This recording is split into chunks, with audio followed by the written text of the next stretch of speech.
అధ్యాయాన్ని స్టార్ట్ చేసావు అనుకోవాలా? పాస్ట్ ఈజ్ ద పాస్ట్, అంతా మర్చిపోయాను. ఈ పరిస్థితుల్లో పక్కనున్న పబ్లిక్ నేను ఓన్ చేసుకుంటుందా? దగ్గర తీసుకున్న వాళ్ళు 10 మంది ఉన్నా చాలండి. ఎందుకురా పొరపాటు ఏమైనా చేశానా అని ఒక ఫీల్ ఏమైనా అనిపించిందా? మీరు కూడా అర్థం చేసుకోకుండా అమ్మ నాన్న అలా మాట్లాడి నన్ను మాటలని అది తప్పు కదా. 2 పోలీస్ స్టేషన్లు తిరుగుతున్నాం, ఒక వ్యక్తి ఒక యాంకర్ మీద ఏదో కేసు పెట్టాలని తిరుగుతున్నాం, నిజమేనా? మళ్ళీ అఘోరీ వర్షిని ఒకటైపోయారు. ఈ అయిపోయిన దాన్ని మళ్ళీ రెచ్చగొడుతున్నాడు.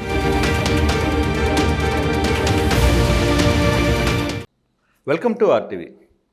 అంటే వర్షిని, ఈ 2 తెలుగు రాష్ట్రాల్లో వర్షిని ఎవరో తెలియని వ్యక్తులు ఎవరు ఉండరు, చూడని వ్యక్తులు అంటూ ఎవరు.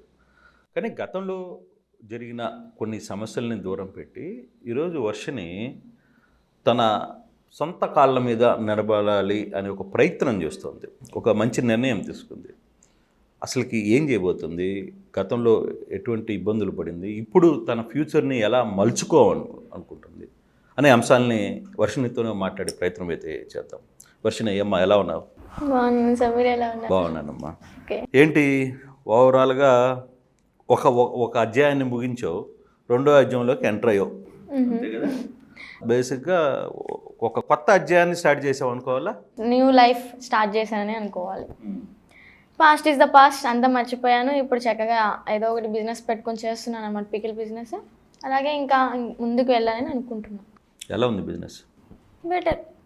ఇప్పుడు మొత్తం మీద వర్షిని కాస్త అఘోరీ వర్షిని కాస్త ఇప్పుడు పచ్చల పాపగా మారిపోయింది. అఘోరీ వర్షిని, బీటెక్ వర్షిని, ఇవన్నీ యాడ్ చేసిన నేమ్స్ అనమాట. నా ఒరిజినల్ నేమ్ ఏంటి? శ్రీవర్షిని. శ్రీవర్షిని ఎప్పుడు శ్రీవర్షిని ఇయ్యే కదా, అదే వర్షినిగా వచ్చేసింది. మళ్ళీ లైఫ్ అనేది స్టార్ట్ చేసింది. హ్యాపీగా ఉన్నాను, చాలా అంటే చాలా హ్యాపీగా ఉన్నాను ఫ్యామిలీతో. ఇప్పుడు ఇంకా ఏ లోటు లేదు. ఇంకా అంటే చుట్టూ ఉన్న పరిస్థితులు, పక్కనున్న ఫ్రెండ్స్, పాత పరిచయాలు, అంటే నువ్వు అఘోరీతో వెళ్ళకముందు, అంటే శ్రీనివాస్తో వెళ్ళకముందు పరిస్థితులు వేరుగా ఉంటాయి. అప్పుడు పరిస్థితులు వేరు, ఆ టైంలో ఉన్న పరిస్థితులు వేరు, ఇప్పుడు తర్వాత వచ్చిన పరిస్థితులు. ఈ పరిస్థితుల్లో పక్కనున్న పబ్లిక్ నేను ఓన్ చేసుకుంటుందా? కొంతమంది అవాయిడ్ చేస్తున్నారు, కొంతమంది తిన తప్పేం లేదురా ఏదో మాయలో పడి వెళ్ళిపోయిందని ఇంకొంతమంది రియలైజ్ అయ్యి వాళ్ళు దగ్గర తీసుకుంటున్నారు. దగ్గర తీసుకున్న వాళ్ళు 10 మంది ఉన్నా చాలండి. అవాయిడ్ చేసే వాళ్ళు నెగిటివ్గా మాట్లాడు 100 మంది ఉన్నా కానీ వేస్టే. అంతెందుకు, రిలేటివ్స్లోనే చాలామంది నెగిటివ్గా మాట్లాడుతున్నారు. కానీ నా ఫ్యామిలీ నన్ను యాక్సెప్ట్ చేసిందే, అది చాలు నాకు. వాళ్ళ గురించి నాకెందుకు? అంటే రిలేషన్ అంటే ఎలా, ఏ విధంగా? రిలేటివ్స్ ఉంటారు కదా కొంతమంది, అత్తయ్యలు, మామయ్యలు, అన్నయ్యలు, అలా కొంచెం బాగా మాట్లాడే వాళ్ళు, క్లోజ్గా దగ్గర తీసుకునే వాళ్ళు ఇప్పుడు ఏంటంటే దూరం పెట్టడం, కనిపిస్తే హాయ్ అంటే హాయ్ అన్నట్టు మాట్లాడడం. ఈ ఇష్యూ జరిగిన తర్వాత అలా మాట్లాడుతున్నారు. శ్రీనివాసు పరిచయం కాకముందు అల్లరి చిల్లరగా సొంత లైఫ్తో హ్యాపీగా రీల్స్ చేసుకుంటూ గందరగోళంగా నీ ఇష్టారాజ్యంగా లైఫ్ నడిచింది కదా. ఇప్పుడు ఆ పరిస్థితులు ఉన్నాయా? అటువంటి పరిస్థితుల్లో ఉన్నావా, లేదు ఒక రిస్ట్రిక్షన్ ఏరియాలోకి స్ట్రక్ ఆన్ అయిపోయావా? అసలు పాత రోజులే వేరు చెప్పుకోవాలంటే. చాలా అంటే చాలా హ్యాపీ మూమెంట్స్ అనమాట అవి. ఏంటంటే ఇప్పుడు రెస్ట్రిక్షన్ అంటే ప్రజల్లోకి ఓపెన్గా వెళ్ళలేకపోతున్నాను అనమాట. ట్రై చేస్తున్నాను నా అంతది నేను, ఎందుకంటే నేను రియలైజ్ అయ్యాను కాబట్టి నా తప్పేం లేదు కాబట్టి నేను తినడానికి అయితే ట్రై చేస్తున్నాను. కొంతమంది ఏంటంటే యాక్సెప్ట్ చేయట్లేదు కాబట్టి నేను ఇంకా అలాగా వెళ్తున్నాను అనమాట. ఏమైనా అనిపించింది ఎప్పుడైనా, ఎందుకురా పొరపాటు ఏమైనా చేశానా అని ఒక ఫీల్ ఏమైనా అనిపించింది? ఇంటికి వచ్చిన తర్వాత అనిపించింది. అంటే ఈ జనాలనే మాటలు ఒక పక్కన, రిలేటివ్స్ ఒక పక్కన, అన్నీ తెలిసి కూడా రిలేటివ్స్ కూడా అలా చేస్తే మనం తట్టుకోలేము కదా. అరే చిన్నప్పటి నుంచి ఎలా ఉన్నాను ఏంటో మీకు తెలుసు, బయట వాళ్ళకైనా ప్రజలకి తెలియదు. ఏదో న్యూస్లు చూసి ఇంకా వాళ్ళు మాట్లాడుకునేది వాళ్ళదంటే ఎప్పుడో రేర్గా చూసుకునేవి. మీరు కూడా అర్థం చేసుకోకుండా అమ్మ నాన్న అలా మాట్లాడి నన్ను మాటలని అది తప్పు కదా. ఇంకా అలాగా నేనైతే ఒకటే, ఇప్పుడైతే ప్రజెంట్ ఎవరిని పట్టించుకోవట్లా, నా లైఫ్ నేను లీడ్ చేస్తున్నా. పాస్ట్ ఇస్ ద పాస్ట్ అంతే.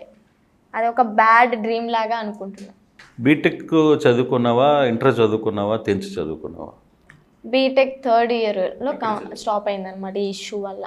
ఎక్కడ చదివావు? ప్రియదర్శిని కాలేజ్. ప్రియదర్శిని ఎక్కడ? చింతలపూడి తెనాలి దగ్గర, తెనాలి దగ్గర. దుగ్గిరాల పక్కన. సో బీటెక్ చదువుకున్న పిల్లవి అసలుకి అతని ట్రాప్లోకి, ఈ అఘోరి శ్రీనివాస్ ట్రాప్లోకి ఎలా పడ్డావు నువ్వు?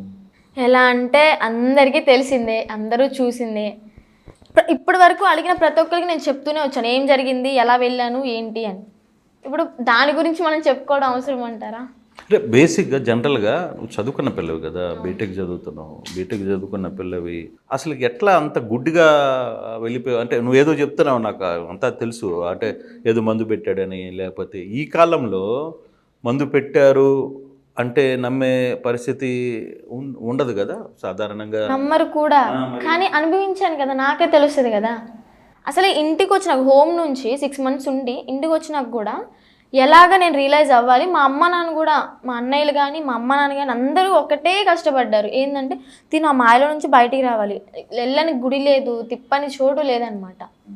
అలాగే ఇప్పటికి కూడా మా వాళ్ళు నన్ను సేఫ్గా చూసుకుంటూ ఉంటారు. ఒక టీంని పెట్టి సేఫ్. టీం అంటే ఏం లేదు, మా బ్రదర్సే నాకు బలం అనమాట. నాకెవరు ఇంకా బాడీ గార్డ్స్ అలాంటి ఎవరు ఎక్కర్లేదు. నా బ్రదర్స్ ఉంటే చాలు నా పక్కన, వాళ్ళే అన్నీ చూసుకుంటారు. నన్ను కాపాడడానికైనా ఎవరి నుంచి అయినా సేవ్ చేయడానికైనా కానీ వాళ్ళే. కానీ అంత ఇష్యూ జరుగుతున్నప్పుడు, అంటే నువ్వు ఇప్పుడు మళ్ళీ గుళ్ళకి వెళ్ళారు, నువ్వు మళ్ళీ నార్మల్ కావడానికి నేను తీసుకెళ్ళారు. అంతకుముందు నేను ఇంకా చాలా గుళ్ళకి తిప్పాడు కదా అతను. వెళ్ళాం, చాలా దూరం పోయారు, చాలా గుళ్ళకి వెళ్ళారు. అంటే ఈ అఘోరితో ఉన్నప్పుడు సోమనాథ్, ఓంకారేశ్వర్ అవన్నీ తీసుకెళ్ళారు కదా, అవన్నీ కూడా నాకు ఫస్ట్లోనే అన్నీ చూపించారనమాట మా అన్నయ్య. కాకపోతే ఏంటంటే ఎంత చదువుకున్నా కానీ, ఎంత తెలివైన కానీ ఏదో ఒక ఊబిలో పడాల్సిందే. పడితేనే జీవితం అంటే ఏంటో తెలిసి వస్తుంది. ఇప్పుడు తెలిసిందట. ఆ ఊబిలో పడ్డాను, బయటకు వచ్చాను. అరే అక్కడ ఒక ఊబి ఉందరే, వెళ్ళకూడదు ఇంకా దాని జోలికి అని లైఫ్ అనేది ఇంకా రోడ్డు మీద సాఫీగా తీసుకెళ్తున్నా. అంటే ఇప్పుడున్న పరిస్థితులు, ఇప్పుడు చూస్తున్న ఈ సాఫీ, అంటే నీకేదో సాఫీగా ఉంది అని, ఇది ఓకేనా, లేదు దీనికంటే ముందు ఇంకొకటి ఉంది అనే ఏమైనా ఆలోచన ఉందా నీకు? ఇది ఓకేనా అంటే నాకు ఫ్యూచర్ ప్లానింగ్ ఉంది. బిజినెస్సే కాకుండా సామాజిక సహాయం కూడా చేద్దాము అని. సహాయం అంటే ఎలా, ఇప్పుడు వృద్ధాశ్రమాలు, ట్రస్ట్లు పెడుతున్నారు కదా, ఆ ట్రస్ట్లో నేను గమనించింది ఏంటంటే పేరుకి మాత్రం పైకి ట్రస్ట్లాగా కనిపిస్తాయి, కానీ లోపల ఎంత ఇబ్బంది పెడుతున్నారు, ఉండేవాళ్ళు ఎంత ఇబ్బంది పడుతున్నారు చాలామందికి తెలియదు అనమాట. రీసెంట్గా నేను చూశాను, ఒక వృద్ధాశ్రమంలో ఒక ముసలామె విండో పక్కనే ఆమె బెడ్, చలేస్తుంది అని చెప్పని వాళ్ళని ఎన్నిసార్లు అడిగినా కానీ పట్టించుకోకుండా ఆ చలికి ఆమె చనిపోయింది. ఇది నిజమేనా అని మీరు నన్ను అడగవచ్చు, కానీ ఇప్పుడు చనిపోయినామని తీసుకొచ్చి అమ్మ నువ్వు ఎలా చనిపోయావు అని చెప్పి నేను చెప్పేచ్చలేను కదా. అసలు శ్రీనివాస్ అసలు పేరు ఏం పేరు చెప్పు పూర్తిగా? మామూలుగా మీకు తెలిసి అల్లూరి శ్రీనివాస్ అంటున్నారు కదా, కాకపోతే ఇంటి పేరు అల్లూరి కాదనమాట, ఎల్లూరి. ఎల్లూరి, ELLURI.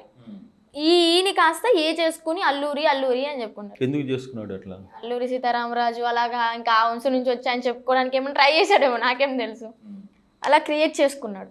కానీ వాళ్ళ ఫాదర్స్కి వాళ్ళకి వాళ్ళ ఇంటికి వెళ్ళినప్పుడు నేను చూసాను అనమాట. వాళ్ళ గ్రాండ్ మదర్, గ్రాండ్ ఫాదర్ ఉంటారు కదా, వాళ్ళు చనిపోయినప్పుడు ఎల్లూరి ఎల్లూరి ఎల్లూరి. వాళ్ళ అన్నయ్య వాళ్ళ ఆధార్ కార్డు మీద కూడా ఎల్లూరి అనే ఉంది. తిన ఆధార్ కార్డు మీద ఒక్కదాని మీద అల్లూరి అని ఉంది. మరి అడిగేవా నువ్వు ఎప్పుడైనా, ఏంటి ఎందుకు ఇట్లా మార్చావు? అక్కడ తప్పు పడింది, అసలు ఇదే మాది అల్లూరి అల్లూరి అని చెప్పని అన్నాడు. మరి ఏదే అంటే అందరు దాని మీద ఈ ఉండి తిన ఒక్కదాని మీద ఏ చేంజ్ అయ్యి అల్లూరి అని ఉంది. నేను అడిగాను కూడా, అందరు ఆధార్ కార్డు మీద ఎల్లూరి అని ఉంది కదా, మరి నీ ఆధార్ కార్డు మీద ఎందుకంటే వాళ్ళు మార్చుకొని అన్నారు, నేను మార్చుకున్నాను అని చెప్పని చెప్పుకొచ్చాను. అంటే అఘోరిగా ఉన్న టైంలో అంటే నువ్వు బేసిక్గా తనకి మంత్రాలు రావని, లేకపోతే అతనికి ఏమీ శక్తులు లేవు, నీకు ఎప్పుడైనా శక్తులు చూపించే ప్రయత్నం చేశాడా? లేదు.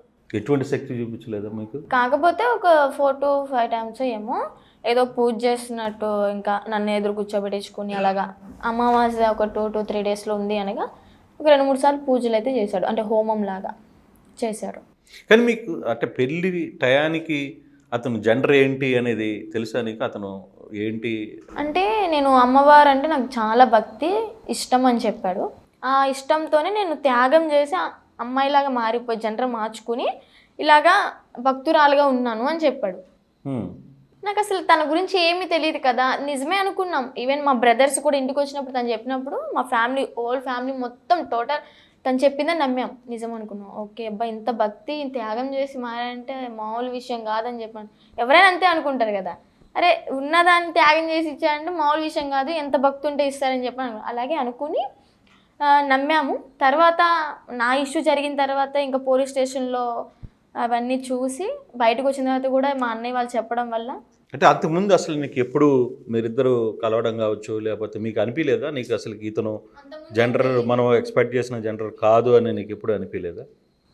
అంటే మీరు ఎలా అంటున్నారు? బేసిక్గా నువ్వేమనుకున్నావు, ఆయన లేడీగా మారారు అనుకున్నావు, ఒక దైవశక్తి వల్లనో లేకపోతే పూజ వల్లనో అని. తర్వాత మీరు అంటే ఇక్కడి నుంచి వెళ్ళిపోయారు, అంటే మీ పేరెంట్స్ మీరు పిలిచినా కూడా నువ్వు మీ పేరెంట్స్ని కూడా కాదని మంగళగిరి నుంచి వెళ్ళిపోయావు కదా. అదంతా అదొక ట్రాన్స్లేట్. దాంట్లో ఆ టైంలో కూడా నీకు ఎప్పుడు అనిపించలేదా? అనిపించలేదు నాకు కూడా ఎప్పుడు. ప్రతి మనిషికి ఏంటి ఏంటి అనేది తెలిసే వయసు ఉంది నీకు కూడా. తనే ఓన్గా చెప్పాడు, త్యాగం చేశాను అమ్మవారిగా మారిపోయాను అలాగా అని చెప్పానంటే నేను దగ్గర అడగడానికి క్వశ్చన్ ఏముంటుంది, ఉండదు కదా. సో అదే వేలో ఇంకా నాకు కూడా అయిపోయింది అనమాట. క్వశ్చన్ మార్క్ అనేది నాకు ఎక్కడ కనిపించలేదు. కానీ తిప్పేటప్పుడు కావచ్చు, లేకపోతే మీరు తిరిగేటప్పుడు ఫైనాన్షియల్గా ఎట్లా లీడ్ చేసేవాడు అతను? ఫైనాన్షియల్గా అంటే మన హైదరాబాద్ ఏపీ వైపు ఏం లేదులే, కానీ నార్త్ సైడ్ మాత్రం అతనికి చాలామంది డివోటీస్ ఉన్నారు బాగా. ఎలా అంటే మండుతున్న ఎండలో అయినా సరే రోడ్డు మీద పడి సాష్టాంగ నమస్కారాలు పెట్టేస్తారనమాట. అంత మాయగాడు కనిపిస్తే మామూలు మాయగాడు కాదు. చాలా. ఇప్పుడు తన పేరు చెప్పి అదే లేడీ యాగోరి అమ్మ దగ్గర నుంచి వచ్చాము అంటే కాశీలో ఫ్రీ దర్శనం పంపించేస్తారు, తొందరగా దర్శనం చేయించి. అలాగా మమ్మల్ని తీసుకెళ్ళడానికి వచ్చారు కదా పోలీసులు, వాళ్ళు కూడా తన పేరు చెప్పి దర్శనాలు చేసుకుని వచ్చారంట. చాలా గొప్ప చెప్పుకున్నారు, నీకు ఇంత మంచి పేరు ఉంది కానీ నువ్వు ఇలా చెడగొట్టుకున్నావు, 5 లక్షల సబ్స్క్రైబర్లు, చెత్త పనులని చేసి ఎందుకు ఇంత ఇది చేసుకున్నావు అని చెప్పాను. అసలు ఈ అమ్మాయిని ఎందుకు తీసుకొచ్చావురా, ఎందుకు పెళ్లి చేసుకున్నావు నువ్వు అని చెప్పి బాగా అడిగారు. కానీ నో ఆన్సర్ తన దగ్గర, సైలెంట్గా ఉండిపోయాడు. కానీ మీకు అక్కడ పెళ్లి జరిగింది కదా ఒక ఊర్లో, ఎక్కడ అది ఏ ఊర్లో చేశారు మీరు పెళ్లి? ఖండువా. ఎందుకు అంత దూరం ఎందుకు తీసుకెళ్ళాడు? అక్కడ వాళ్ళ గురువు గారు అక్కడ ఉన్నారు అని చెప్పి. ఇంకో గురువు ఉన్నాడా? అక్కడ ఒక గురువు ఉన్నాడు, అంటే ఆశ్రమం మొత్తం ఆయన నడుపుతున్నాడు. 24 hours అక్కడ ఫుడ్ దొరుకుతుంది, చాయ్ వాటర్ అన్ని. మిడ్-నైట్ 2కి వెళ్ళినా కానీ మీకు ఫుడ్ పెడతారు అక్కడ. అలా మెయింటైన్ చేస్తున్నారు. నాన్న అని చెప్పని పిలుస్తారనమాట. సో గురువు గారు అని నాకు చెప్పాడు అంతవరకే. నాకు తనతో వెళ్ళాను కాబట్టి తన పాస్ట్ ఏం తెలీదు, తనతో ఉన్నప్పుడు ఏం జరుగుతుంది అంతవరకే నాకు కూడా తెలుసు. ఫ్యూచర్ గురించి తెలీదు, తన పాస్ట్ ఏంటనేది నాకు తెలియదు కదా. అది చూసింది మనం కూడా నమ్ముతాం. సడన్గా ఎందుకు నీలో చేంజ్ ఎందుకు వచ్చింది? సడన్గా చేంజ్ అంటే ఓకే, నువ్వు ఆ ట్రాన్స్లో ఉన్నావు అని అనుకోవచ్చు, బట్ నువ్వు ఆ ట్రాన్స్లో నుంచి బయటకు రావడానికి అతని బిహేవియర్ ఏదైనా ప్రాబ్లం వచ్చిందా నీకు? ట్రాన్స్ అంటే అండి, మా అమ్మ నాన్న ఇబ్బంది పెడుతున్నారా ఇంట్లో అంటే అది లేదు. Happy family. అన్నయ్య వాళ్ళతో ఇబ్బందా, బయట వాళ్ళతో ఇబ్బందా, అది ఏం లేదు. నేను ఏం అడిగినా తెచ్చిస్తారు, ఎక్కడికైనా సరే పంపిస్తారు. ఇలాగ ఏమీ లేదన్నమాట. నాకు సాడ్గా ఫీల్ అవడానికి ఇంట్లో ఏమీ లేదు. కానీ ఎందుకు అలా చేంజ్ అయిపోయానంటే ఒకటి గమనించుకున్నాను. తను తింటున్నప్పుడు ఫుడ్ తినిపించమని ఒకరోజు అడిగాడు అనమాట, తినిపించాను. తను తిన్నది కాకుండా నన్ను తినమని చెప్పని బలవంతం పెట్టాడు. అలాగే ఇంకా ఒక దైవ రూపంలో అనుకుని తినిపించా. తను ఒక ముద్ద నాకు ఒక ముద్ద అనగానే ఇంకా నెక్స్ట్ 2 days కంటిన్యూగా తినిపించాను. ఆ 3rd day నుంచి చేంజ్ అనేది వచ్చేసింది అనమాట. అమ్మ వాళ్ళతో చిరాగ్గా మాట్లాడడం, అమ్మ పిలిచినా కానీ అంటే ఒక చిన్న పని చెప్పినా కానీ నేను చేయను నువ్వు చేసుకో అని చెప్పని తన దగ్గరే కూర్చోవడం. అన్నయ్య పిలిచినా కూడా తన దగ్గర నుంచి అసలు నేను కదలట్లే. ఆ 2 days ఎప్పుడైతే తినిపించాను, అనవసరంగా తినిపించానేమో అనిపిస్తుంది ఇప్పుడు నాకు. ఎప్పుడైతే తినిపించాను అప్పటి నుంచి ఇంకా అంటే బెల్లం చుట్టూ ఏగ తిరిగినట్టు తిరుగుతూనే ఉన్నా, తనతోనే ఉంటున్నా. తను విడిచిపెట్టి అసలు ఉండట్లే. సరే నేను వెళ్తాను, నాకు ఇలా పూజలు వచ్చినాయి, ఉజ్జయిని వెళ్ళాలి అని చెప్పని స్టార్ట్ అవుతున్నా కానీ వద్దొద్దు ఉండొచ్చు కదమ్మా అని చెప్పని బతిలాడుతున్నా. నేను తన్ని బతిలాడే స్టేజ్కి వెళ్ళిపోయాను.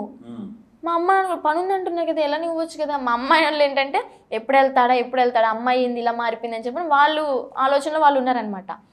ఇంకా నేను తను బతిలాడుతా, కాళ్ళు పట్టుకున్నా అంట, ఇలా చేతులు పట్టుకుని లాగుతుందంట, అమ్మాయి వెళ్ళొద్దు అని చెప్పని. ఇంకా అంత ట్రాన్స్లోకి వెళ్ళిపోయాను. తర్వాత ఇంకా ఒప్పించి ఇలా దర్శనాలు చేసుకుని మళ్ళీ పంపించేస్తానని చెప్పి అమ్మ వాళ్ళతో అంటే లేదు మా అమ్మాయి లేదే నా వల్ల కాదు, నేను ఉండలేనని చెప్పి మా డాడీ అన్నారనమాట.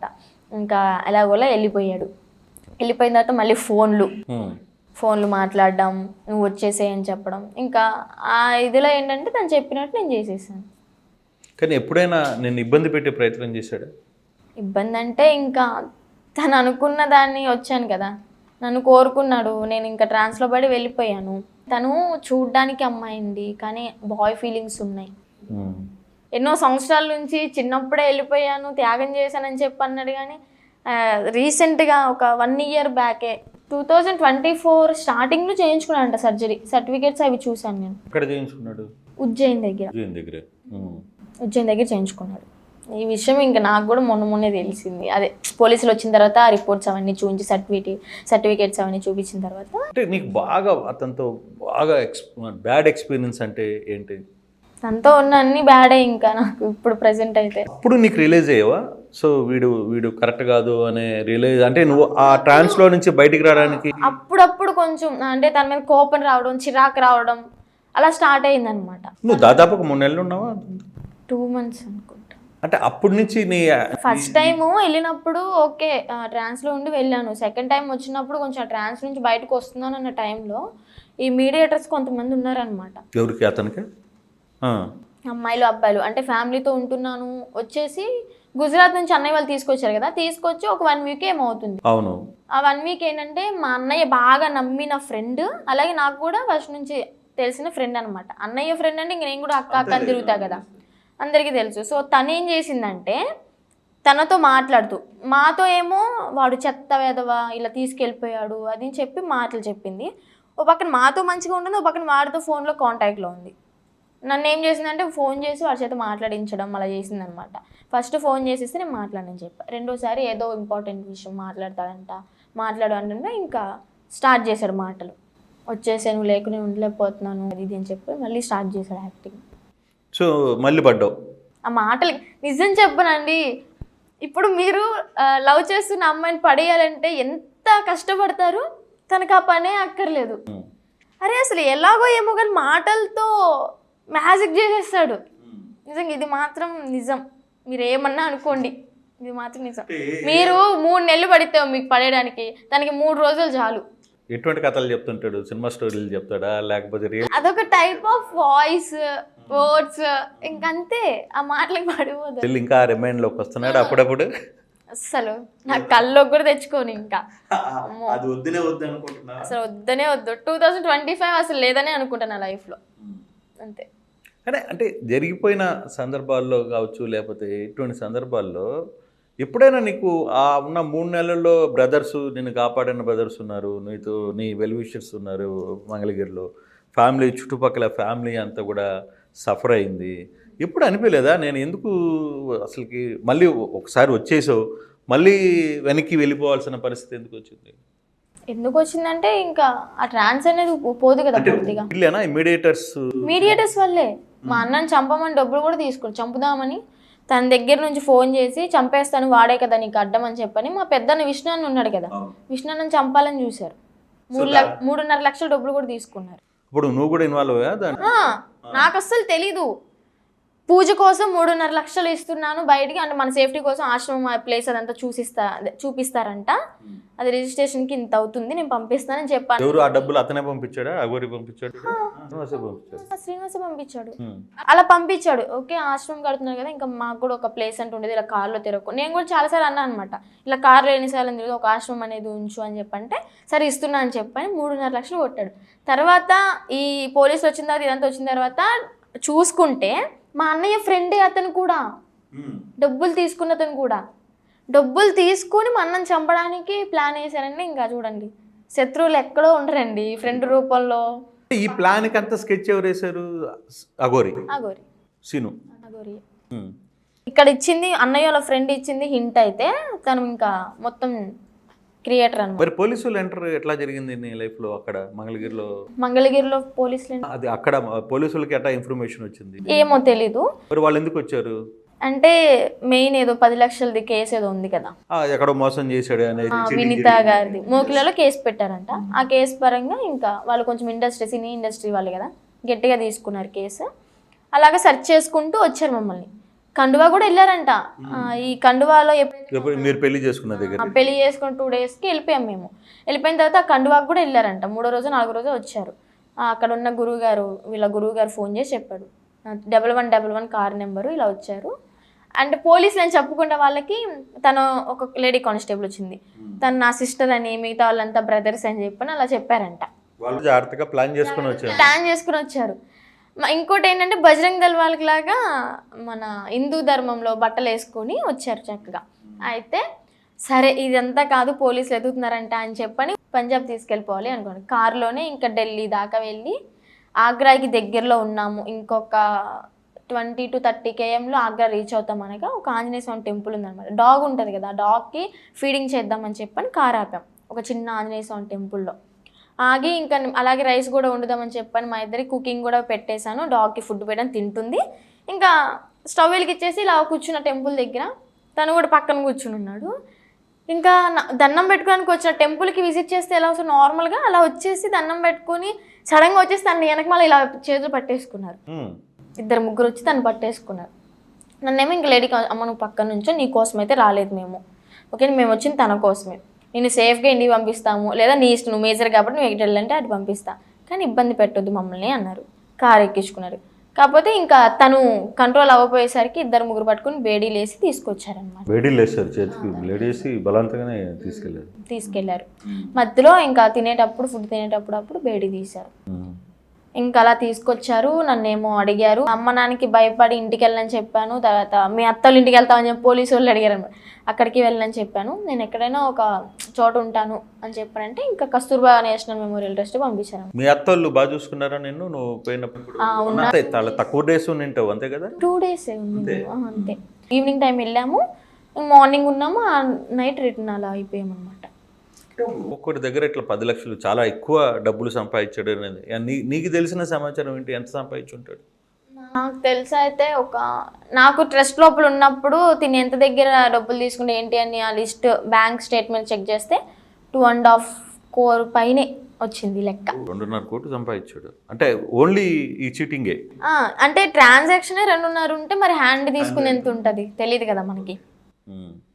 అలా అప్పుడప్పుడు వాళ్ళు చెప్పడం వల్ల, అంటే వాళ్ళు చూపించే స్టేట్మెంట్లు కానీ కొన్ని విషయాలు అప్పటి వరకు నాకు తెలియదు కూడా. తను ఒక అమ్మాయి వల్ల ఇలాగా వెళ్ళి అలా సఫర్ అయ్యి అది తీయించేసుకొని ఇలా మారిపోయాడు అని చెప్పిన అప్పటి వరకు నాకు తెలీదు. అవన్నీ విన్న తర్వాత నిదానంగా రియలైజ్ అవుతూ వాళ్ళు ఇచ్చిన కౌన్సిలింగ్ వల్ల ట్రీట్మెంట్ ఇచ్చారు నాకు. తర్వాత రియలైజ్ అయ్యి నేనే ఇంకా ఇంటికి వెళ్ళిపోతా అని చెప్పని ఫోన్లు చేయించుకొని బతిల్ని ఆడించుకొని వాళ్ళని వచ్చాను అనమాట. పేరెంట్స్కి ఎలా సపోర్ట్ చేసేవాడు ఇతను? పేరెంట్స్కి ఎలాంటి సపోర్ట్ లేదు. మీరు కూడా వచ్చేయండి చూసుకుంటాను అన్న హామీ, అంటే మీకు ఇల్లు కట్టిస్తా, మాకు ఇల్లు లేదు కదండి. మా అమ్మ నాన్నకి ఏంటంటే ఎప్పటి నుంచి ఇల్లు కట్టుకోవాలని ఆశ అనమాట. ఇల్లు కట్టిస్తాను, ఏం అక్కర్లేదు అయ్యా, మాకు చిన్న అంటే ఇల్లు కట్టుకోవడానికి నీకు దగ్గర ఉన్న స్తోమతలు మాకు హెల్ప్ చేస్తే చాలు అన్నాడు అంతే మా డాడీ. మా మమ్మీ కూడా ఇలా హెల్ప్ చేయి మాకు డబ్బులు అని ఎప్పుడు అడగలే, మా డాడీయే కొంచెం అడిగాడు అనమాట. అయితే ఇస్తానులే.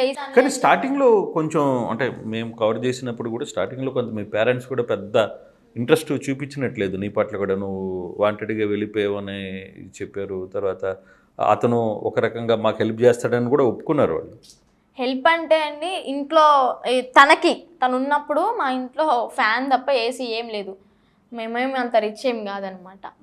బిజినెస్లో లాస్ అయిపోయి అప్పటికే మేము కొంచెం మిడిల్గా బతుకుతున్నాం అనమాట. ఆ టైంలో వచ్చి ఇంకా కూలర్ కొనిచ్చాడు. అంటే మా కోసం ఏం కాదు, తనకి వేడిగా ఉంటుందని చెప్పని కూలర్ కొనుక్కున్నాడు, పెట్టుకున్నాడు. ఆ కూలర్ కూడా మా వాళ్ళు తీసుకెళ్ళిపోమని చెప్పారు. మాకెందుకు, మాకు ఫ్యాన్లు ఉన్నాయి చాలు, కూలర్ని తీసుకెళ్ళిపో మీ అమ్మ నాన్నకి ఇచ్చుకో అన్నారు. లేదు ఉంచండి అని చెప్పి అన్నారు. అది అలాగే ఉంది ఇప్పటికి కూడా. మా నాన్న అయితే ఇరగొట్టేశాడు దాన్ని. వస్తువు ఉంది కదా వాడుకుందాం అని మా వాళ్ళకి లేదు అసలు. ఎప్పుడైతే ఇష్యూ ఇలా జరిగిందో ఇంకా దాన్ని ఇరగొట్టేసామట, ఏ పాటికి ఆ పాటు పీకేసాడు. ఉల్లిపాయలోడికి కూడా ఇలా కాల్ చేస్తా అని చెప్పి ఒక మూల ఉంది, ఇప్పటికి కూడా మా ఇంట్లో ఒక మూల పెట్టేసి ఉన్నాడు ఆ ముక్కలన్నీ. సో ఎప్పుడో కాల్ చేస్తాడు అది కూడా. ఇంకా అలాగ మా డబ్బు ఆశ అయితే మాకు అంతేం లేదండి. ఇది వాంటెడ్గా కూడా చేసింది కాదు. చాలామంది ఏమంటారు కావాలని వెళ్ళావు, డబ్బు కోసం వెళ్ళావు, ఫేమ్ కోసం వెళ్ళావు. నాకేం అవసరం అండి, ఇంత మంచి ఫ్యామిలీ ఉంచుకొని ఇంత హ్యాపీ లైఫ్ వదులుకొని నేను ఎందుకు వెళ్తాను? కానీ ఇంకొక సీరియస్ అలిగేషన్ కూడా నేను మీద ఉంది. అంటే అకౌంట్స్లో ఉన్న 2.5 crores కావచ్చు, లేకపోతే డబ్బులు కావచ్చు, ఇవన్నీ కూడా ఇప్పుడు పచ్చళ్ళ పాప తన అకౌంట్లోకి ట్రాన్స్ఫర్ చేసుకుందని ఒక సీరియస్ అలిగేషన్. బంగారంగా నా అకౌంట్ మీకు చూపిస్తాను, స్టేట్మెంట్ తీసుకోండి, బంగారంగా చూసుకోండి, చెక్ చేసేసుకోండి. ఏంటి అగోరి గారు ఇదివరకు అని నా బ్యాంక్ స్టేట్మెంట్ అన్ని మీకు చూపిస్తాను, వస్తాను, చెక్ చేయించుకుంటాను అని చెప్పండి. ఇప్పుడు నేను అంటున్నా నాదన్నీ చెక్ చేసుకోండి. ఆల్రెడీ పోలీసులు చెక్ చేశారు, మోకిలా పిఎస్, హైదరాబాద్ పోలీసులు అంటే మామూలు ఏం కాదు, అన్నీ చెక్ చేస్తారు. నాది ఆల్రెడీ చెక్ చేశారు, ఒక్క నయా పైసా కూడా లేదు తన అకౌంట్ నుంచి నాకు వచ్చినట్టు. అలాంటప్పుడు ఎలా అంటారు క్యాష్ ఇచ్చాడా అంటే ఆ క్యాష్ కూడా లేదు, ప్రతిదీ చెక్ చేశారు పోలీసులు కదా. మరి ఈ మీరు ట్రావెల్లో ఎక్స్పెన్సెస్ అంతా ఎట్లా జరిగేది? అదే ఇంక చెప్తున్నాను కదా, నార్త్ సైడ్ భక్తులు ఉన్నారు అని చెప్పాను, వాళ్ళే ఫుడ్ ప్రిపేర్ చేసి ఇంటికి ఇన్వైట్ చేయడం, పెట్రోల్ బంక్ ఓనర్స్ కూడా తగిలారు మధ్యలో, వాళ్ళు ఫుల్ ట్యాంక్ చేయించడము, పెట్రోల్ కొట్టించి బండిలో పెట్టడం. అందుకే ఎప్పుడు అసలు పెట్రోల్ బంక్ ఎందుకు, వాడు ఎక్కడికి వచ్చినా ఆగితే వెంటనే పెట్రోల్ తీసుకుని పైన పోసుకుంటాడు ఎందుకు? ఇలా పెట్రోల్ ఎందుకు ఎప్పుడు ఉంచుకుంటాం అంటే ఎవరైనా అటాక్ చేస్తున్నప్పుడు మన అంతటా మనం ఇలా వాళ్ళు కొంచెం ఒక అడిగి వెనక్కేస్తారు. తను తెలివి చూడండి, ఇక్కడ వెనక్కేస్తారు అని తను సెల్ఫ్ అటాక్ చేసుకుంటాడు అనమాట. అక్కడ ఎవరి దగ్గరికి రాకుండా ఇది బాగా గమనించాను నేను. శక్తి ఏం లేదా చేతిలో ఒక మంచి కర్ర ఒకటి పెట్టుకొని ఉంటాడు, శివుడు ఇచ్చిన కర్ర లాగా తిప్పుతుంటాడు అవన్నీ, ఏంటి దాన్ని నిజంగా అదేదో ఒక కర్ర కాదు, కమాండలం కాదు, ఒక కర్ర కూడా ఫస్ట్లో పెట్టు. కమాండలమా అవన్నీ రోడ్ సైడ్ కొన్నాయి, కాశీ వెళ్తే మీకు కూడా దొరుకుతాయి, మీరు కూడా పట్టుకుని తిరగొచ్చు చక్కగా, అంతే. శక్తులు ఏం లేవు. ఇది ఆ దండాలు కూడా ఇప్పుడు ఫన్నీ అయిపోయినాయండి, ఇది వరకు అంటే కొంచెం భయం. సినిమా సెటప్ లేకపోతే అవన్నీ సినిమా సెటప్. అంటే బూడిది కూడా ఇప్పుడు బూడిద భస్మి కాదు అది, మీరందరూ భస్మి అనుకుంటున్నారు, ఇక్కడ చూసిన వాళ్ళంతా మనం పిచ్చోళ్ళం అంతే. భస్మి కాదు అది, శివుడి గుళ్ళో మనం వాడే విభూది. ఓకే, పాన్స్ పౌడర్ అంటే పాన్స్ పౌడర్ కూడా కాదు, విభూది. అంతవరకు అయితే కరెక్టే, విభూతి వరకు ఓకే, భస్మి అయితే కాదు. భస్మి కాదు. మరి అడగలేదు నువ్వు ఎన్ని, ఇప్పుడు నీకు కార్లో వెళ్తున్నప్పుడు లేకపోతే ఇద్దరు కలిసి ఉన్నప్పుడు కొన్ని పూసుకోవడం అంత సామాన్యమైన విషయం కాదండి, అది దొరకడం కూడా చాలా రేర్గా దొరుకుతుంది కదా. అందుకే మనోడు ఇంకా భస్మి అని విభూతిని తీసుకొచ్చి క్రియేట్ చేశాడు అలాగా. పిచ్చి జనం ఇంకా మనం ఏంటి నమ్మేసాం అనమాట. కానీ ఎప్పుడైనా అనిపించిందా నీకు అతనితో పోతున్నప్పుడు నాకు ఎక్కడో దగ్గర ఇబ్బంది జరుగుతుందిరా, ఖచ్చితంగా పబ్లిక్ రియాక్ట్ అవుతారు, దాడి చేస్తారేమో అని ఒక ఫీలింగ్ ఎప్పుడు రాలేదా? అసలు నాకు కార్లో నుంచి బయటకు దిగనిచ్చేవాడు కాదు, ఎవరైనా వచ్చినా కానీ తనే మాట్లాడేవాడు. ఎవరు అంటే నా శిష్యురాలు అని చెప్పేవాడు అనమాట. ఇంకోటి అంటే నాకు రియల్గా ఏం జరిగింది ఏంటని ఎవరికి చెప్పేవాడు కాదు, శిష్యురాలు. డ్రెస్సింగ్ అంతా కూడా నువ్వు మళ్ళీ అగోరీ టైప్లోకి వెళ్ళిపోయావు కదా, అప్పుడు ఎందుకు మార్చాలనిపించుకుంది? యాక్చువల్గా చెప్పాలంటే నేను తనకు పరిచయం అవ్వక ముందే 2 years బ్యాకే ఆ తణుకులో ఒక అఘోర దీక్ష తీసుకున్నా. నువ్వు తీసుకున్నావు ఎవరి దగ్గర? తణుకులో రాజేష్నాథ్ అని చెప్పని ఒక ఆయన ఉన్నాడు, తన దగ్గర తీసుకున్నా, సాధన చేసుకున్నాను, అంత మంచిగా ఉంది. రిజల్ట్ కూడా అయినా నిదానంగా 1 year తర్వాత నాకు కనిపిస్తున్నాను. మా డాడీ హెల్త్ క్లియర్ చేసుకున్నాను, మొత్తం చక్కగా చేసుకున్నా. తర్వాత నేను ఇంకా కాలేజ్కి వెళ్ళడం తగ్గింది అనమాట, కొంచెం పూజలు అవి చేసుకోవడం తగ్గింది, ఇంకా నార్మల్గా ఉన్నాను అంతే. తర్వాత ఇతను వచ్చిన తర్వాత ఏంటంటే అఘోరా అని చెప్పని ఒకటి క్రియేట్ అవ్వడం, తను ఇంటికి వచ్చేసి మంచిగా మాట్లాడడం, ఇలా చూసరికి ఓకే నిజంగా అంటే వాళ్ళు నా గురువులు చెప్పని విషయాలు కూడా తిని చెప్పాడనమాట. అప్పుడు అవునా నిజంగా ఇలా ఉంటారా, ఓకే ఇలా చేయాలా అని నేను కొన్ని విన్నాను అనమాట, పాటించా. అవన్నీ చేయడం వల్ల అనుకోండి వాడు మాయలో పడ్డాను అలాగా. మొత్తం చివరికి అప్పుడు అర్థమైందా? వచ్చిన తర్వాత అలా అర్థమైంది అనమాట. అలా ఉన్నాను కాబట్టి నాకు కొన్ని తెలుసు కాబట్టి నేను తనని క్వశ్చన్ చేసేదాన్ని కాదు. కానీ నీకు ఎప్పుడు డౌట్ రాలా కార్లో ఒక 2 నెలలు తిరిగినా కూడా నీకు ఎక్కడ అనిపించలేదు? ఇక్కడ డౌట్ వచ్చేటట్టు బిహేవ్ కూడా చెయ్యలేదు, ఎక్కడికక్కడ బాగానే మేనేజ్ చేసుకుంటూ వచ్చాడు అనమాట. కానీ ఇప్పుడు రియల్ లైఫ్లోకి వచ్చిన తర్వాత నీకు ఏంటి, ఇప్పుడు నీకు ఏం కొత్త జీవితం వచ్చింది కదా, ఇప్పుడు ఈ జీవితంలో ఏం కనిపిస్తుంది చెప్పు? ఈ జీవితంలో ఏం కనిపిస్తుంది అంటే ఈ మైనస్ తప్ప మిగతాదంతా బాగానే కనిపిస్తుంది. సరే ఇంకా అది అయిపోయింది, అది దాన్ని ఎక్కువసేపు ఆలోచించుకుంటా. ఇంట్లో ఉన్నాను అమ్మ నాన్నతో. నిజం చెప్పాలంటే మా అమ్మ నాన్నకి మా అన్నయ్యలకి హ్యాట్స్ ఆఫ్ అండి, వాళ్ళకి నిజంగా కాళ్ళు మోకినా కూడా తక్కువే తెలుసా, పాలతో కాళ్ళు కడిగి నెత్తిమే చల్లుకునే తక్కువే. ఎందుకంటే సొసైటీ ఇన్నన్నా కానీ ఇంత ఇష్యూ జరిగినా కానీ వాళ్ళు నన్ను మళ్ళీ ఎటువంటి ఇబ్బంది పెట్టకుండా ఏ క్వశ్చన్ చెయ్యకుండా వెనక్కి తెచ్చుకుని పాస్ట్లో ఎలా అయితే ఉన్నారో అంతే హ్యాపీగా నాతో ఉన్నారు. వాళ్ళకి నిజంగా థ్యాంక్స్ చెప్తాను. మీ ఫ్యామిలీ ఎంతమంది, నీకు ఎంతమంది సిస్టర్స్? సిస్టర్స్ ఎవరు లేరు, నాకు ఒక్క బ్రదర్ అనమాట, విష్ణు అనే నన్ను పెంచాడు, ఇంకా అమ్మ నాన్న. ఇప్పుడు ఎవరైనా కొత్తగా యాడ్ అయ్యారంటే ఇంకా ట్రస్ట్ నుంచి వచ్చిన గౌతమి. ఇప్పుడు ట్రస్టీలో కూడా నువ్వు కొంత ఇబ్బంది పడినట్టున్నావు కదా ట్రస్ట్ విషయంలో. అక్కడ కొంత సీరియస్గానే ఇబ్బంది పడ్డావా లేకపోతే అంటే అక్కడ జరిగే పరిస్థితులు నిన్ను ఎవరైనా ట్రాప్ చేసే ప్రయత్నం చేశారనే ఒక ఇష్యూ ఉంది. నాకు మీడియా ఉంది అని చెప్పి నేను మళ్ళీ కొంచెం ఫేమ్ అయ్యాను కదా, ఆ విషయం మీద నన్ను అంతగా ఏం కదిలించుకోలేదు. మిగతా ఉన్న పిల్లల చేత ఏంటంటే నైట్ టైం అంతా పని చేయించుకోవడం, వాళ్ళ ఇళ్ళల్లో తీసుకెళ్ళి పనులు చేయించుకోవడం. ట్రస్ట్లో ముసలోళ్ళకి నాకు తెలియక అడుగుతానండి, ఇప్పుడు ట్రస్ట్ పెట్టుకున్నప్పుడు ఫండ్ వస్తుంది కదా, ఆ ఫండ్ మీద పనులను పెట్టుకోవచ్చు కదా. ముసలోళ్ళే తిన్నపల్లి వెళ్ళి కడుక్కోవాలి, ఎంత చేయలేనా కానీ వాటర్లోకి వెళ్ళి కడగాలి. వాళ్ళ బెడ్స్ క్లీన్ ఉండవు, స్మెల్ వస్తూ ఉంటుంది. నేను చూసాను ఇవన్నీ. మెంటలీ పేషెంట్స్ ఉంటారు, మెంటలీ వాళ్ళకి ప్రైవేట్ పార్ట్లో హెయిర్ రిమూవ్ చేయాలన్నా కానీ పనోళ్ళు ఉంటారు, 5-6 వేలు పడేస్తే వస్తారు కదా. ఇక్కడ లోపల ఉన్న పిల్లల చేత ఎందుకు చేయించాలి? వాళ్ళు చెయ్యను అన్నా కానీ బలవంతంగా తిట్టి కొట్టి వాళ్ళ చేత ఎందుకు చేయించుకోవాలి? ఈ లోపల జరుగుతున్న దందా ఎవరికి తెలీదు, పైకి మాత్రం మంచిగా చూసుకుంటాం ఇలా ఇలా అని చెప్తారు. పోలీసులు ఎందుకు మరి అక్కడికే పెట్టారు అంటే? హైదరాబాద్లోనే పెద్దదంట అది, కొంచెం ఎప్పటి నుంచో ఉంది కాబట్టి ఇంకా అక్కడికే పంపిస్తాను. నైజీరియన్స్ ఎవరు వచ్చారు, నేను వచ్చే ముందు అయితే నైజీరియన్స్ వచ్చారు. August 15 నైట్ ఒక 30 మెంబర్స్ ఏమో డ్రగ్స్ కేసులో ఏదో దొరికి వచ్చారు. సో వాళ్ళు ఉన్నప్పుడు చాలా ఇబ్బందిగా ఉంటుంది కదా, వాళ్ళు డ్రగ్స్లో ఉన్నప్పుడు. డ్రగ్స్లో అంటే ఆ నైట్ అంతా 2 డేస్ వరకు వదిలేసాం వాళ్ళని, అంటే సపరేట్ రూమ్స్ ఇచ్చేసాం అనమాట. 2 డేస్ తర్వాత వాళ్ళు ఇంకా మత్తులోంచి బయటకు వచ్చి ఆకలి ఆకలి అని చెప్పని అరిచారు. ఇంకా మనం చేసింది వాళ్ళకి ఎలాగ నచ్చదు కదా, వాళ్ళకే కిచెన్ వదిలేసి వాళ్ళు చేసుకుని తిన్నారు. అప్పటి నుంచి ఇంకా టికెట్స్ వాళ్ళ ఫ్యామిలీకి ఫోన్లు చేసుకుని టికెట్ బుక్ చేసుకుని పంపించేసారు అనమాట. కానీ ఇటీవల కాలంలో మళ్ళీ అఘోరి నిన్ను కాంటాక్ట్ చేయాలని ఒక ప్రయత్నం ఏం చేయలేదా? ఎవరో లైవ్లో కూడా నేను చూపించాను, మెసేజ్ వాట్సాప్ కాల్ చేసి, అంటే నా బిజినెస్ నెంబర్ ఉంది కదా దానికి చేసి ఎవరో ఒక చిన్న పిల్లోడి చేత మాట్లాడించాను అనమాట. వాయిస్ రికార్డ్స్ కూడా ఉన్నాయి నా దగ్గర. ఆ పిల్లోడు వాయిస్ రికార్డ్ ఏమిటంటే, అఘోరి మాట్లాడిచ్చింది బ్రో, నాకు తెలీదు బ్రో. వీడియో కాల్ చేస్తే మా అన్న ఎత్తాడు, మా విష్ణు ఎత్తాడు అనమాట. ఎత్తి మాట్లాడితే ఫేస్ చూపించకుండా పైన బిల్డింగ్ ఏదేదో చూపిస్తున్నాడు అనమాట. పక్కన వాయిస్ రికార్డ్లో తన వాయిస్ కూడా ఉంది. శ్రీనివాస్ వాయిస్ క్లియర్గానే కాదు. నేను లైవ్లో కూడా చూపించాను, ఎందుకంటే లైవ్లో చాలా మంది అఘోరి అక్కడ, అఘోరిని ఏం చేసావు, ఎందుకు వదిలేసావు అని చెప్పని. ఎందుకు వదిలేసావు అంటే ఏం చెప్తావు? ఎందుకు వదిలేసాడు, రావమ్మ అని చెప్పని కోరుకుంది వాళ్ళే, వచ్చిన తర్వాత ఎందుకు వచ్చేసావు అని అడిగేది వాళ్ళే, 2 వైపులు మాట్లాడేది వాళ్ళే. తర్వాత మళ్ళీ తప్పు నాదే అని చెప్పి నా వైపు చూపిస్తారనమాట. అలా ఉంటుంది మన ప్రజలతో, మీకు అర్థం కావట్లే. అంటే మొత్తం మీద ఒక్కటైతే వాస్తవం, నీ మీద 2 అపవాదాలు చేసావు. ఫస్ట్ అపవాదం అడిగా, నువ్వు ₹1,000 తినేసావు అనేది ఒకటి పక్కన పెడతాం. కానీ రెండవది మాత్రం నువ్వు చాలా స్మార్ట్, రెండవది నువ్వు చాలా తెలివిగా జనాల్ని మోసం చేస్తున్నావు అని కూడా చెప్తుంటారు. కామెంట్స్లో చూస్తుంటావా, నువ్వు ఏదో అయిపోవడానికి ఎంతమందిని మోసం చేసాను నాకైతే తెలియదు. ఎదురుగా వచ్చి అడగండి అయ్యా, నేను న్యాయం చేస్తాను మీ అందరికీ. నిజంగా నేనైతే ఎవరిని మోసం చేయలే, మరి మోసపోయిన వాళ్ళు ఎవరైనా వచ్చి అడిగితే నేనైతే న్యాయం చేస్తా, అంతే కదా. అది క్లియర్గా ఉన్నా పక్కా. ఇప్పుడు చాలామంది ఏంటంటే, అఘోరి దగ్గర నువ్వు ఇన్ని కోట్లు తీసుకున్నావు, నువ్వు కావాలని వెళ్ళావు ఫేమ్ కోసం, మీ దగ్గర ఏమన్నా ప్రూఫ్స్ ఉన్నాయా? ప్రూఫ్ లేదని తీసుకొని మంగళగిరి పిఎస్కి కానీ లేదా మోక్లా పిఎస్కి వచ్చినా కానీ నేను మీ దగ్గరికి వస్తాను, మీరు అడిగిన క్వశ్చన్స్ అన్నిటికీ ఆన్సర్ ఇస్తాను.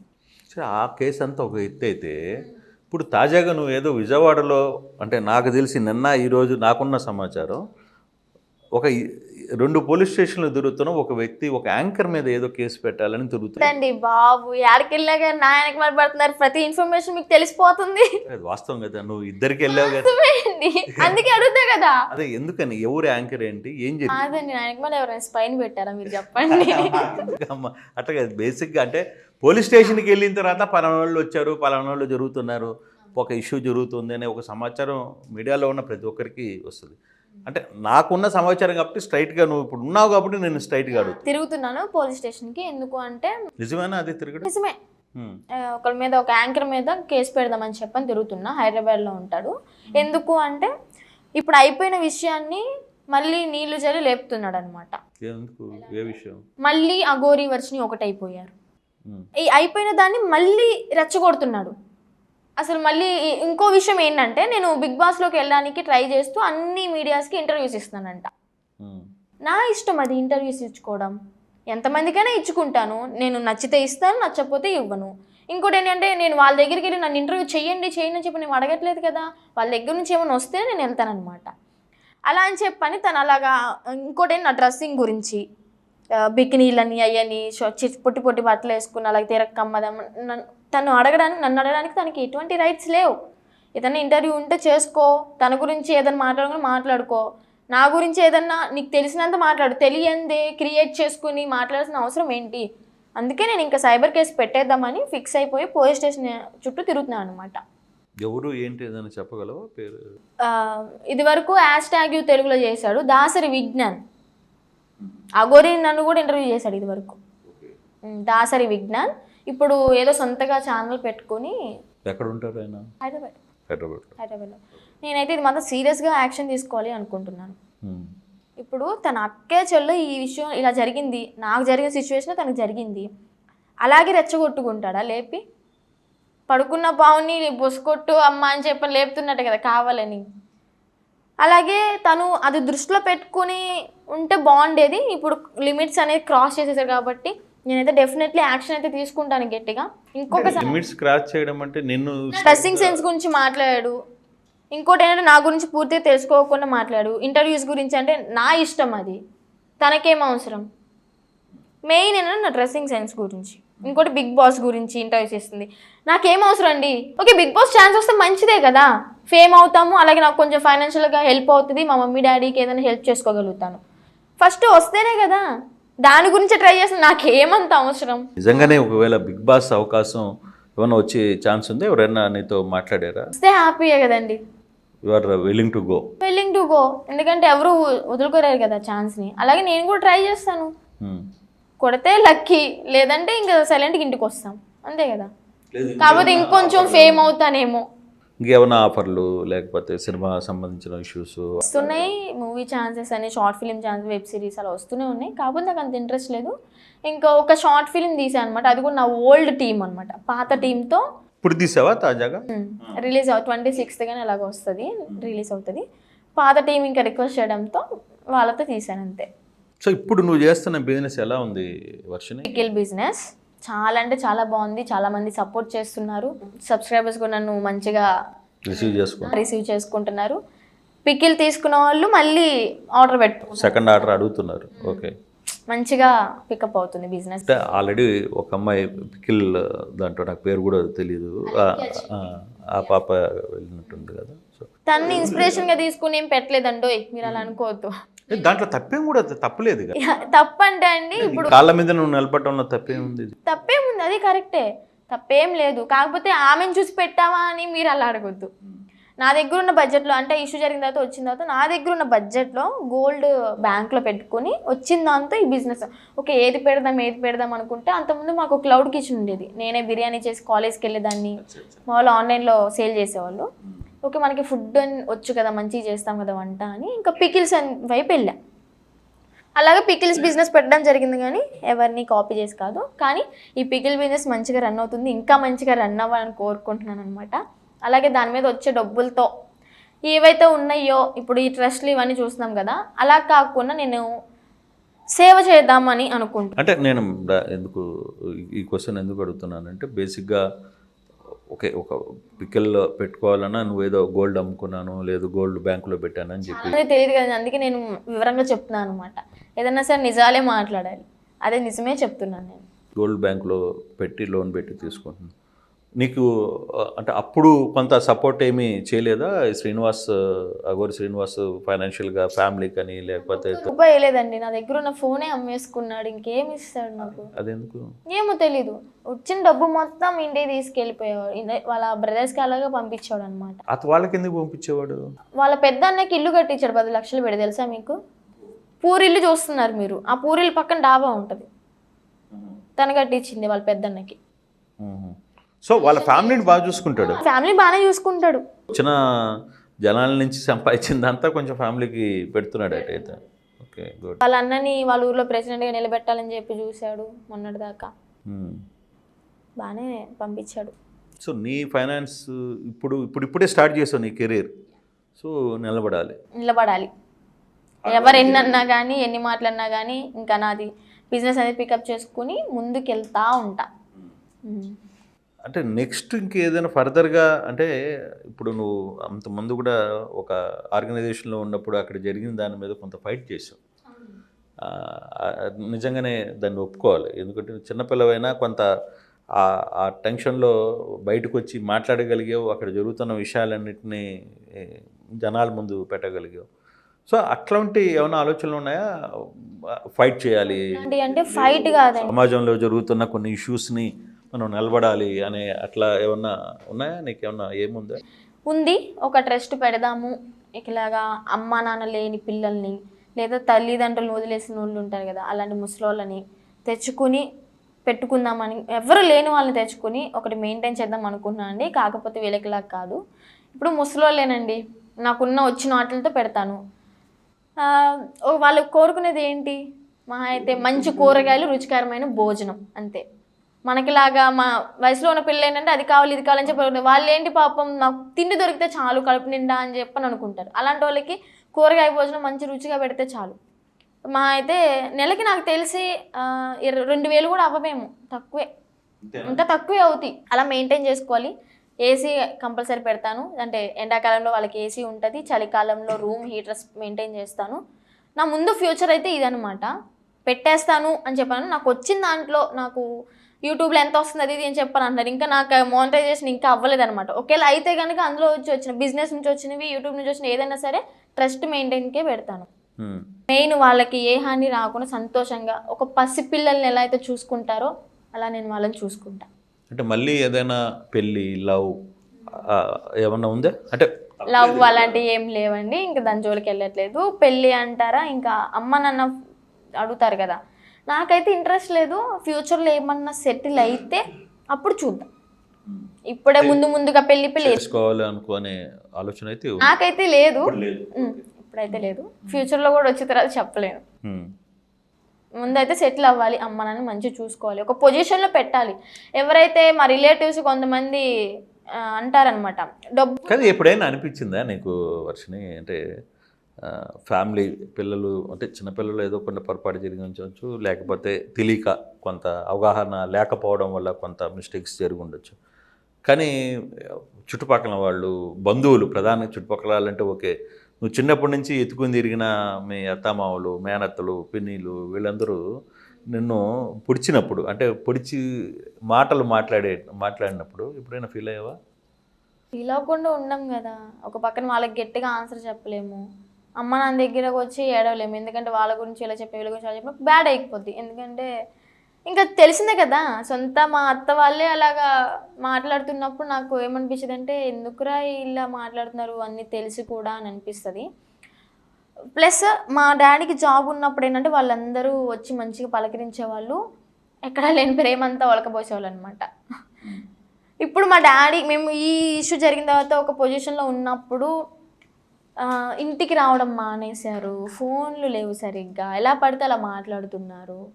ఇవన్నీ చూసిన తర్వాత నేను అనుకున్నాను, ఓన్గా బిజినెస్ పెట్టాను కదా, మన కాళ్ళ మీద మనం నిలబడ్డాం కదా, మంచిగా సంపాదించాలి, అమ్మ నాన్న ఒక స్టేజ్లో ఒక పొజిషన్లో ఉంచితే మళ్ళీ వాళ్ళు మన దగ్గర డబ్బు ఉంటేనే విలువ ఉంటుంది అని నాకు అప్పుడు అర్థమైంది, వాళ్ళు అలా చేసినప్పుడు, వాళ్ళ బిహేవ్ చేసినప్పుడు. సో అందుకే ఒక పొజిషన్లో పెట్టి అప్పుడు మాట్లాడచ్చు వాళ్ళతో అని.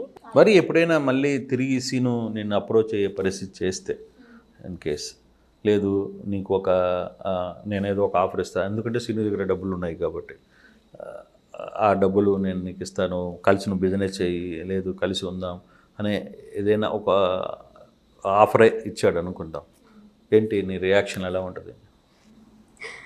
రోడ్డు మీద వెళ్తున్నప్పుడు అరే అది గజ్జి కుక్కరా అంటే నార్మల్గా డాగ్ కదా అని ఫీడింగ్ చేస్తాము, అది తినిపించేటప్పుడు కరిచింది అనుకో, అరే అది కరిచే కుక్కరా అని చెప్పి మనకు తెలుస్తుంది.